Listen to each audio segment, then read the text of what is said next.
Did you watch that concert in Cúcuta, Colombia, on the border with Venezuela last Friday? It was huge. The media attention was tremendous. And also on the Saturday, when they were supposedly bringing humanitarian aid into the country, which is suffering from starvation and lack of medicine.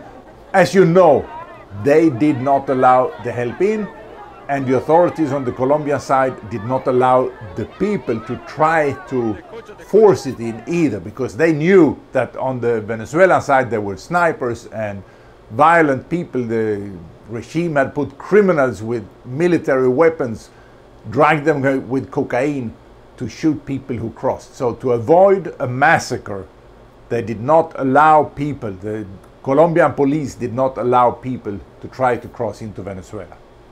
There is one more thing I have to tell you, and that's the Cúcuta side is only one of the two stories. The other story is on the border to Brazil, and there was virtually no foreign press there. So the regime committed a much bigger crime in that area. That's what we see here. We see some Indians here, Pemon Indians, singing. They are the ones living in that area, and the regime sent in 3,000 armed thugs, many of whom they had released from prison to do this. And they went around killing people, driving around with tanks, shooting at people. They killed 25 the first day. And a lot of people, including the mayor, had to flee over the border to Brazil. The border crossing is closed, so they had to flee over the border on beside the border crossing. There are thousands of displaced people, and they took all the belongings, including the cell phones, before they allowed them to flee to Brazil. So they are now without communication. There is a humanitarian disaster going on in Brazil on the border to Venezuela. There is ethnic cleansing going on against the Indians there, the Pemon Indians. And there is no, or virtually none, reporting going on about this. That is an even bigger problem. But returning to Cúcuta, and the state in Venezuela next to Cúcuta is Táchira. They have identified a lot of the people who were in Cúcuta from photos, and they're going around marking their houses like the Nazis did with the Jews, to mark that here is somebody who's opposed to us.